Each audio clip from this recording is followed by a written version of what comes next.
What would you do? You are starving. The sun is gone. The fire is low. Your tribe has not eaten meat in days. Then you hear wings. A small gray bird lands near your shelter. It does not run. It does not fight. It just stares. It is close enough to grab. So your ancient brain asks one question: food or danger?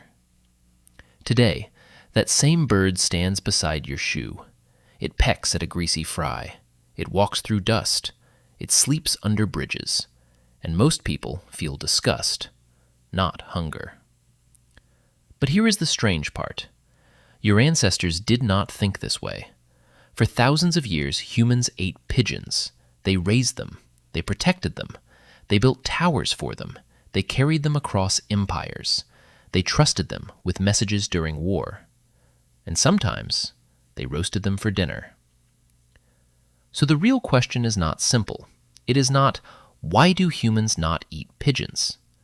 The deeper question is this: how did one of humanity's oldest survival birds become a symbol of filth? The false answer is easy. People say pigeons are dirty. They say pigeons carry disease. They say pigeons are rats with wings. That answer feels right, because modern city pigeons look dirty. They live beside trash cans. They swarm sidewalks. They eat whatever falls from our hands.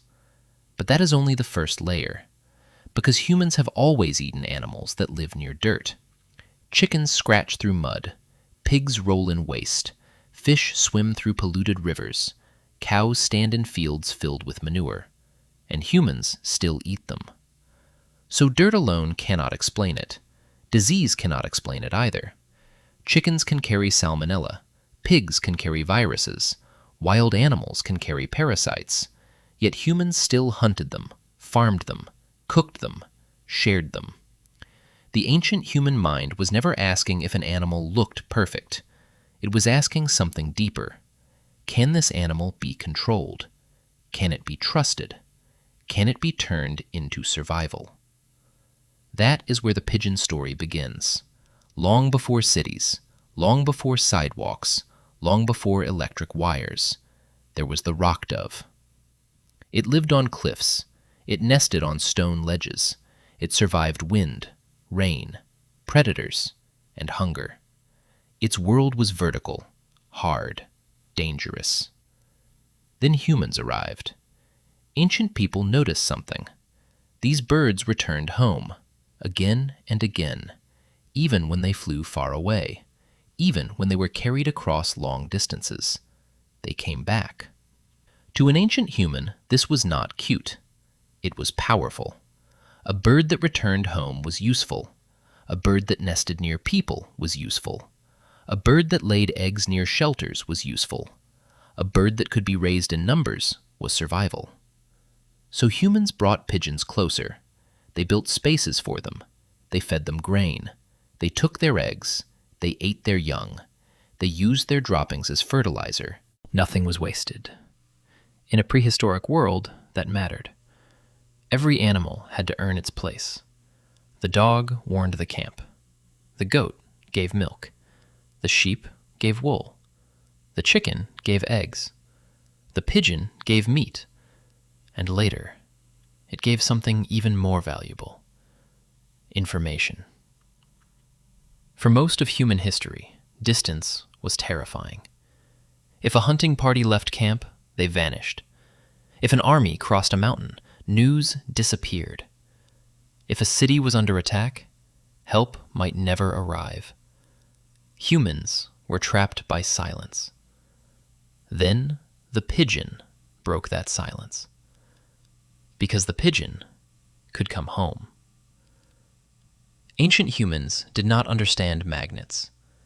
They did not understand navigation science. They did not know how the bird sensed direction. But they knew the result. Release it far away, and it returns. So pigeons became living messages, tiny flying signals, a feathered technology. Before phones, before radios, before satellites, before the internet, a pigeon was speed. A pigeon was memory.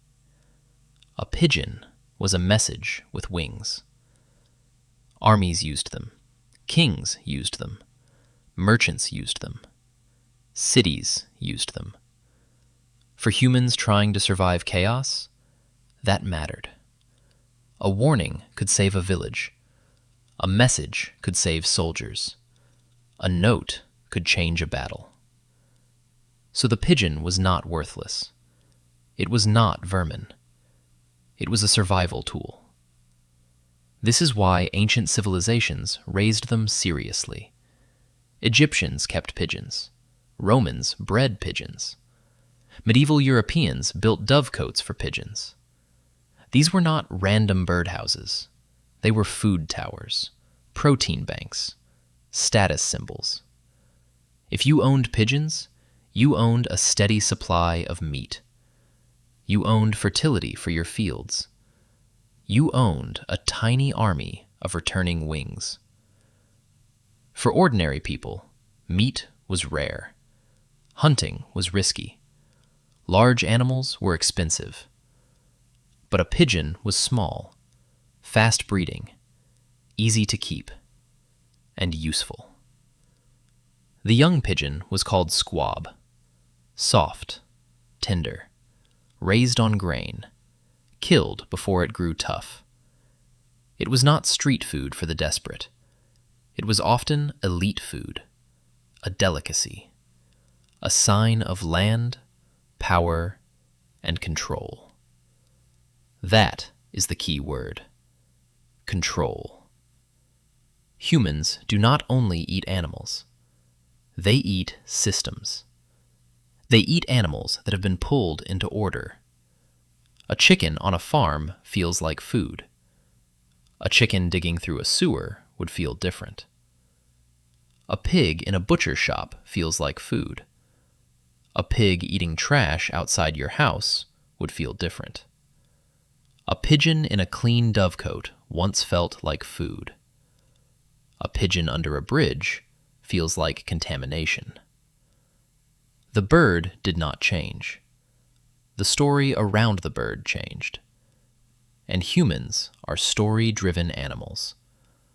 Our ancestors survived by reading signs. Rotten smell meant danger. Strange color meant poison.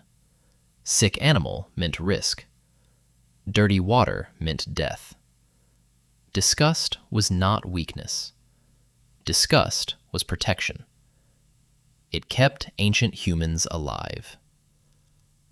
The problem is this: that survival instinct is not always fair.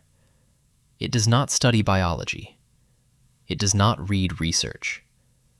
It reacts to images. And the city pigeon gives the brain terrible images.